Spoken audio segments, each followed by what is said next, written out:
Thank you so much. Well, today, as we continue our celebration of International Women's History Month, I'm proud to sign this executive order establishing the White House Council on Women and Girls.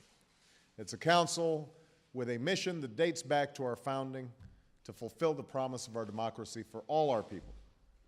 I signed this order not just as a president, but as a son, a grandson, a husband, and a father.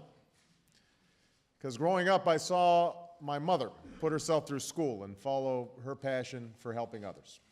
But I also saw how she struggled to raise me and my sister on her own, worrying about how she'd pay the bills and educate herself and provide for us.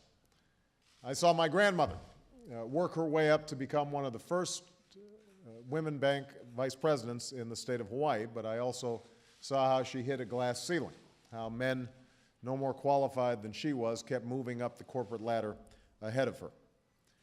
I've seen Michelle, the rock of the Obama family, juggling work and parenting with more skill and grace than anybody that I know. But I also saw how it tore at her at times, how sometimes when she was with the girls, she was worrying about work, and when she was at work, she was worrying about the girls.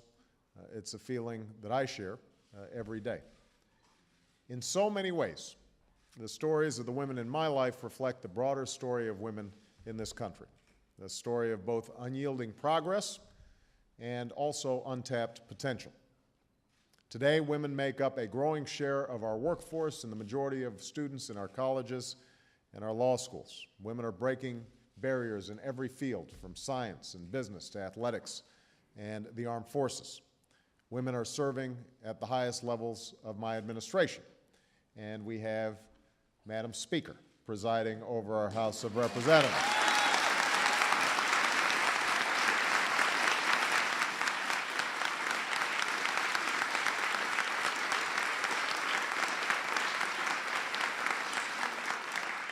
I had the privilege of participating in a historic campaign with a historic candidate, who we now have the privilege of calling Madam Secretary.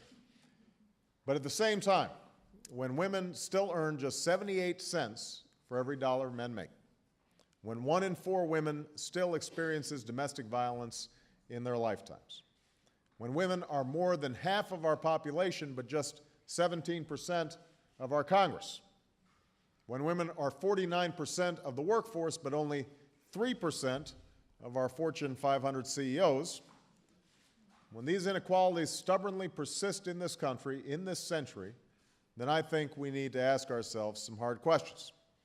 I think we need to take a hard look at where we're falling short and who we're leaving out and what that means for the prosperity and the vitality of our nation. Now, I want to be very clear. These issues are not just women's issues. When women make less than men for the same work, it hurts families who find themselves with less income and have to work harder just to get by.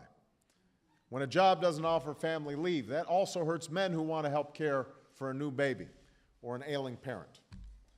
When there's no affordable child care, that hurts children who wind up in second-rate care or spending afternoons alone in front of the television set.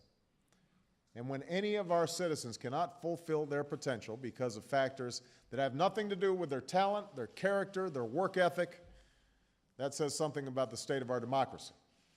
It says something about whether we're honoring those words put on paper more than 2 centuries ago, whether we're doing our part, like generations before us, to breathe new life into them in our time.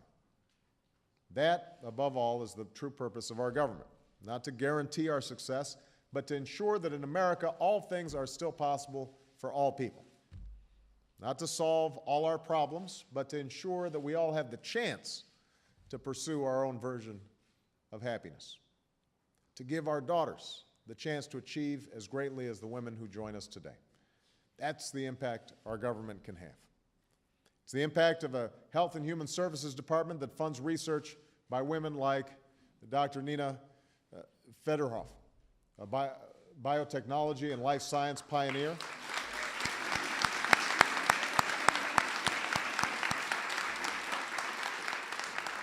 who won the National Medal of Science in 2006. It's the impact of a Defense Department that works to recruit and promote women so that women like Sergeant Major Michelle Jones, who was the Army's highest-ranking enlisted woman before she retired, can strengthen our military with their leadership.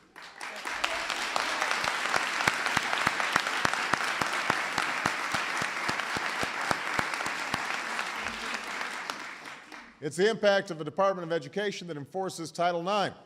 So athletes like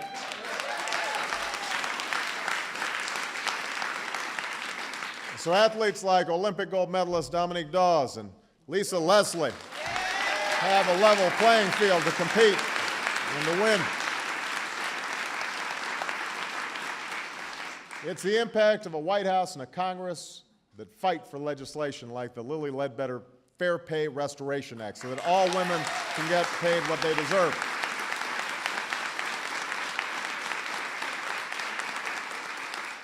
I'm very proud this was the very first bill that I signed into law. And that's why I'm establishing this council.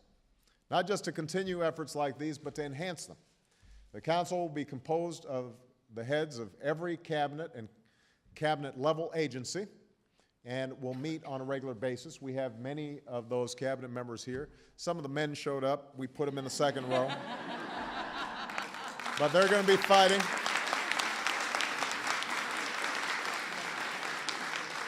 They're going to be part of this council, and it's going to meet on a regular basis. Its purpose is very simple, to ensure that each of the agencies in which they're charged takes into account the needs of women and girls in the policies they draft, the programs they create, the legislation they support. It's not enough to only have individual women's offices at individual agencies or only have one office in the White House. Rather, as former Secretary of State Madeleine Albright once said, in our government, responsibility for the advancement of women is not the job of any one agency, it's the job of all of them.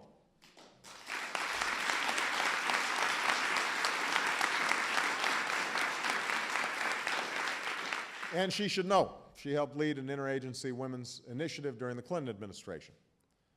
At the same time, given the critical importance of its work, this council must have strong leadership from the White House and direct accountability to me. And that's why I'm appointing Valerie Jarrett, one of my closest advisors and most senior members of my administration, to lead it.